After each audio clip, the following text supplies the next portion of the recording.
Hi guys, my name is Jose and I'm with Team Avengers and this is our video presentation. Today we will do our topic in cyberbullying.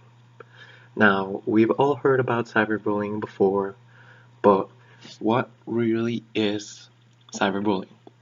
Well, so let me tell you that cyberbullying is classified as bullying that takes place using electronic technology. This means that electronic devices such as equipment like cell phones, computers, and tablets all qualified as mediums in which cyberbullying can take place in. Now, you use these electronic devices and you use different mediums like social media, emails, forums, comments in any sort of article website can be used for cyberbullying. Cyberbullying is very special because it can happen all the time, 24/7, as long as someone is connected to an online device. Now, why is cyberbullying a special topic to talk about? It's important because cyberbullying is different in a way where kids who are usually bullied in person are often bullied also online.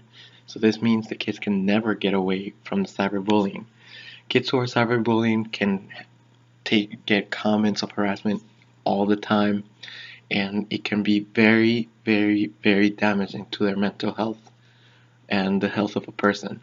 So this is why we Computers chose are in this just as about our every home, as well as most schools, giving kids access to technology they've never had before.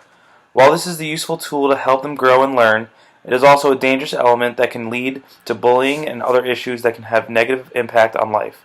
Social media is one of the most used types of websites by teenagers. This means that it is commonly used for both good and bad purposes.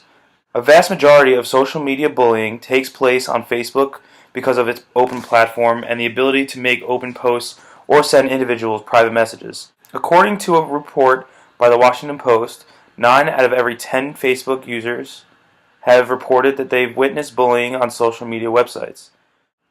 As you can see on this infographic, 92.6% of Facebook users say that cruel behavior takes place on that social media website. 23.8% of Twitter users say the same thing, and 17.7% of MySpace users say that cruel behavior takes place on that. Twitter doesn't have as big of a problem as many other websites due to the way it is set up. Snapchat can also contribute to bullying problems by creating pictures that make fun of other individuals. Hiding behind a computer screen can give users a power that they didn't have before. When you aren't talking to someone face to face, you are less likely to feel the implications of what you are really saying. Hi, my name is Solin Bahari, and today I'm going to talk about the effects of cyberbullying. Cyberbullying is when someone uses technology to bring harm to other people. This could include sending inappropriate messages, name-calling, and posting humiliating pictures. They can do this using computers, cell phones, and other equipment that access the internet. They can post on social media, including Facebook, Snapchat, or Twitter. They can also do this through sending messages, emails, and other various methods.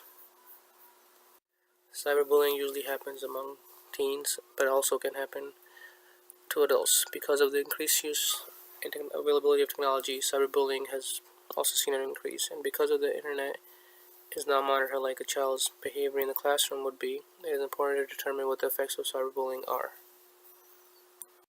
Some of the effects of cyberbullying include the use of alcohol and drugs, skipping school, experience in-person bullying, being unwilling to attend school, receive poor grades, have lower self-esteem, and have more health problems. In conclusion, we have to do our part to stop cyberbullying, and research has shown that cyberbullying can have very serious effects on all those involved, directly and indirectly. It is important to begin to focus on finding ways to deter and stop cyberbullying. The effects can negatively impact people for many years, even including into adulthood.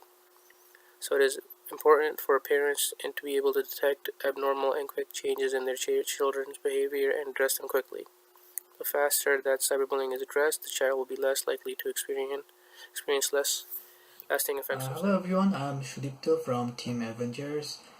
I'm going to talk about the victims of cyberbullying, and I'm also going to talk about some conditions that if any children has, he might or she might have a more chance to become a victim of cyberbullying.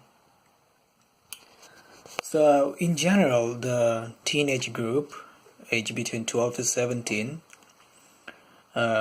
is the most common victim of cyberbullying.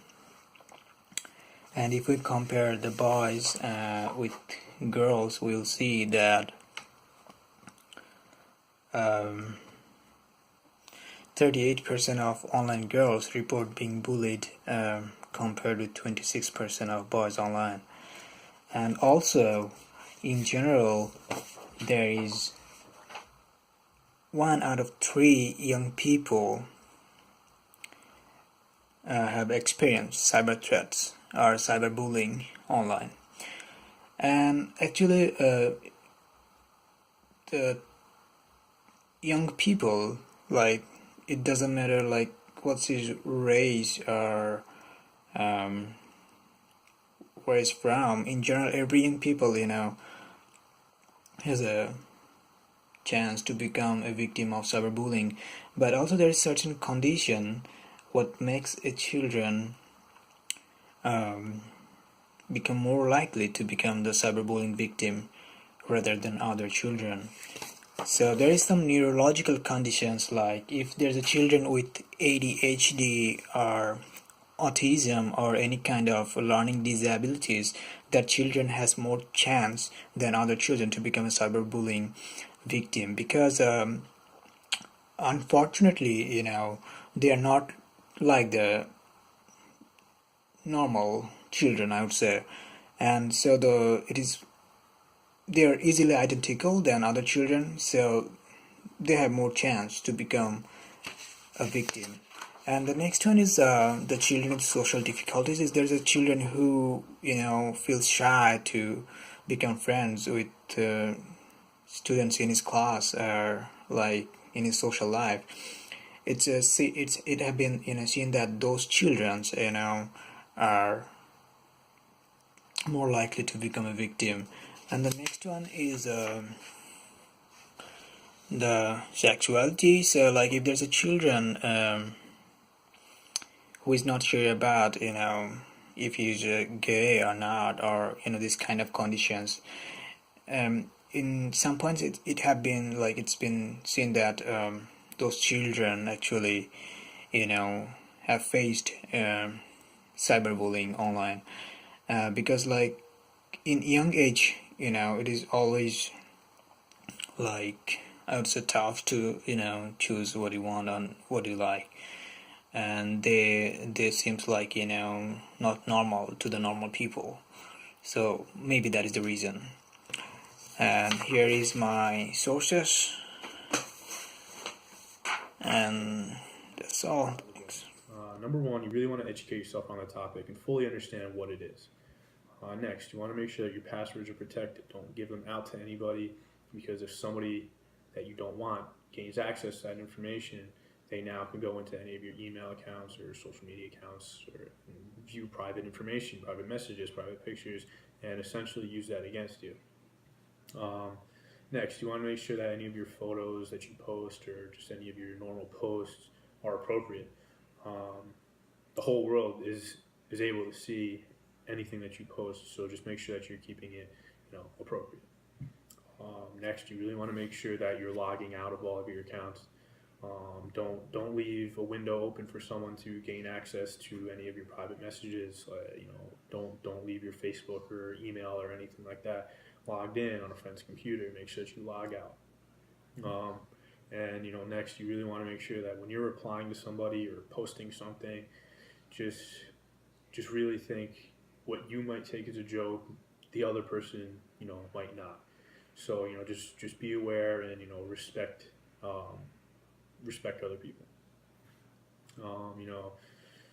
So ultimately, just don't be a cyberbully yourself. Don't make nasty comments back on someone's pictures, post, because at the end of the day, you wouldn't want that to happen to yourself.